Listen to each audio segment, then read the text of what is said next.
Hello everyone. Today I'll talk about an annual review of political science in 2020 from Thomas Hale. Uh, it's called Transnational Actors and Transnational Governance in Global Environmental Politics. Before we talk about the main argument from the author, let's define first the terms transnational actors. They are subnational or non-state actors, including a diverse range of groups. For example, NGO, corporations, cities, expert, and also social movement that form and links together and engage in political contestation across national borders. And transnational governance or TNG, it refers to the process where these non-state actors adopt the rules in moving their behavior toward a shared public goal, at least in two, two states. There are a lot of example. For example, Dolphin Safe Tuna or Forest Stewardship Council certification, and other transnational climate governments. They formed by the cities or business, and they have what we call collective. Why these people are important? Uh, the author said that transnational actors and governance, they are no longer marginal.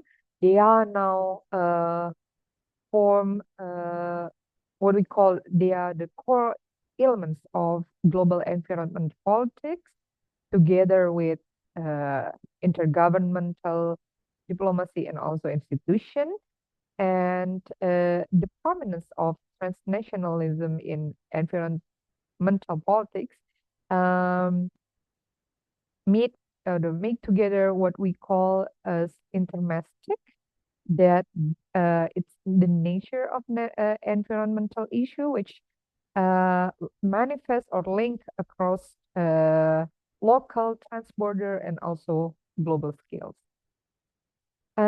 This they are also important because in the first environmental movement, it was in 1970.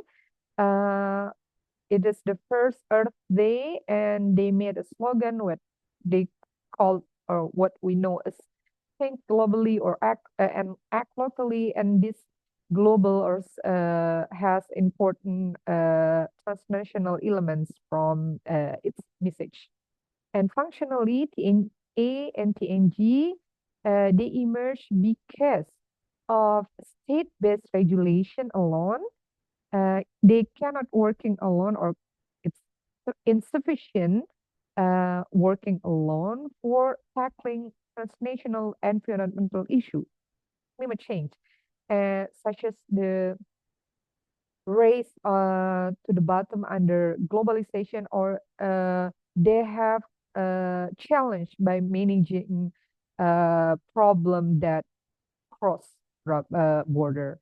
So for corporation, TNG can be useful tool for market differentiation and also risk management. Uh, and most importantly, this arrangement, like combination from diverse actors, states, international organization, NGO firms, expert cities, they cooperate and combine their unique attributes to perform governance functions across the borders. Uh, but how is their relationship with state powers? Uh, the author state that this consensus is a new form of governance. They are not supplanting status, but they are allocating the authority from the states in some ways. And scholars distinguish between what they call as delegate private authority, where states have still ultimate or main control and entrepreneurial private authority, where these non-state actors create and they promote governance in on their own way in some way. Uh, so the research also finds that this TNG can be complementary to state actions. For example, non-state actor can like join the transnational networks or govern together the policy that's pro-environmental in their country.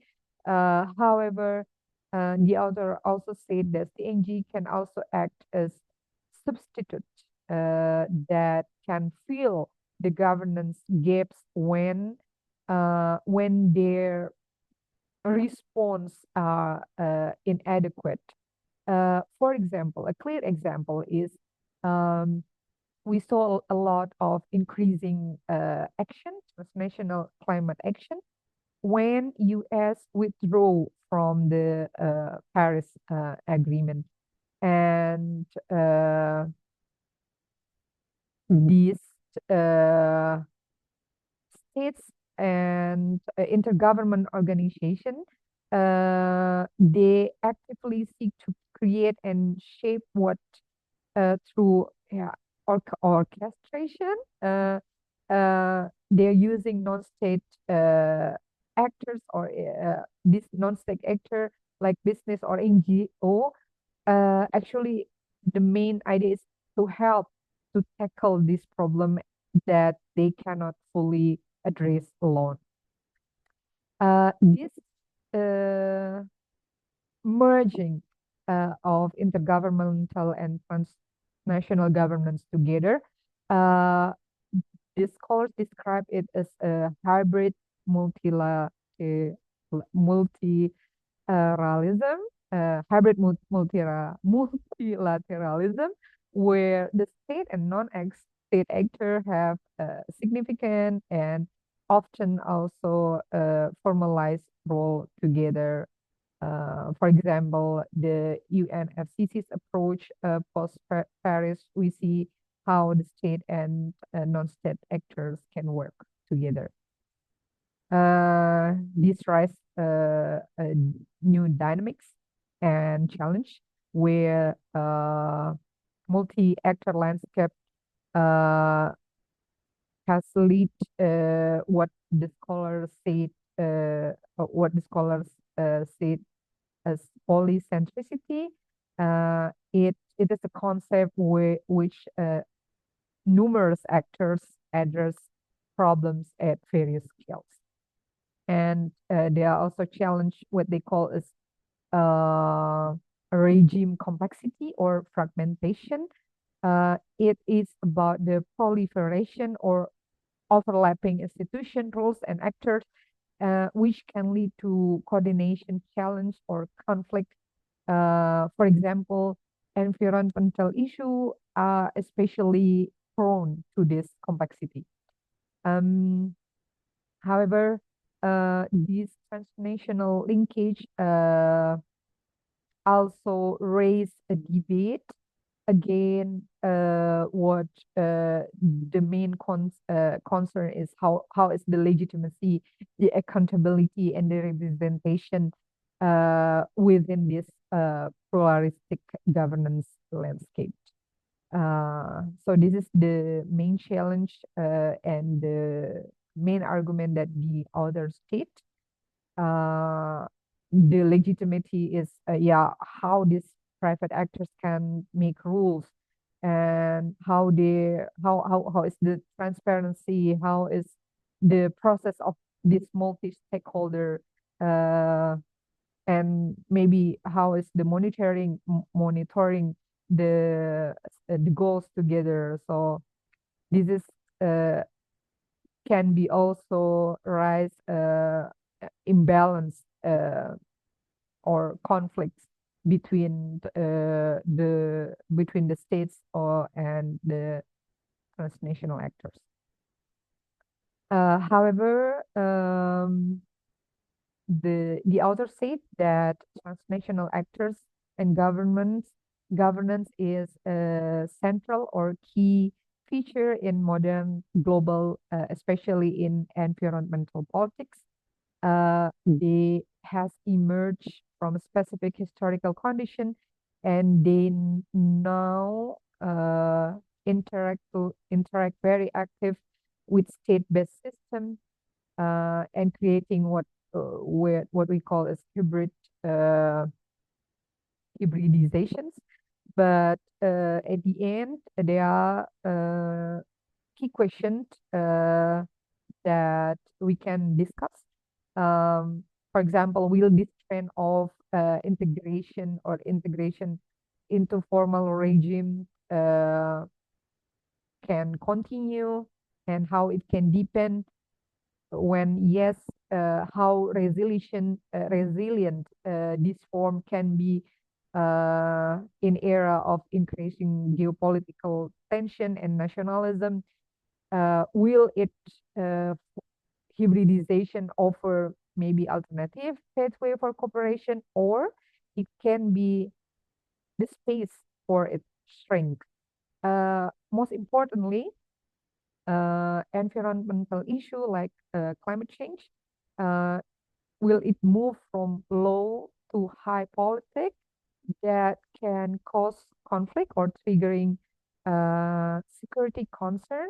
Uh, will we see maybe a return to more state-centric, coercive form of governments? And this question, how can this complex system deliver better outcomes and enhance legitimacy, that the author said as a future research question for this talk. Yeah, thank you. That's all for me. For me.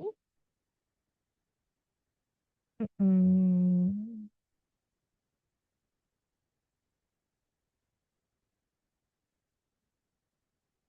and answering these questions is very important and vital for understanding how the future evolution of global governance study. Did it? Yeah.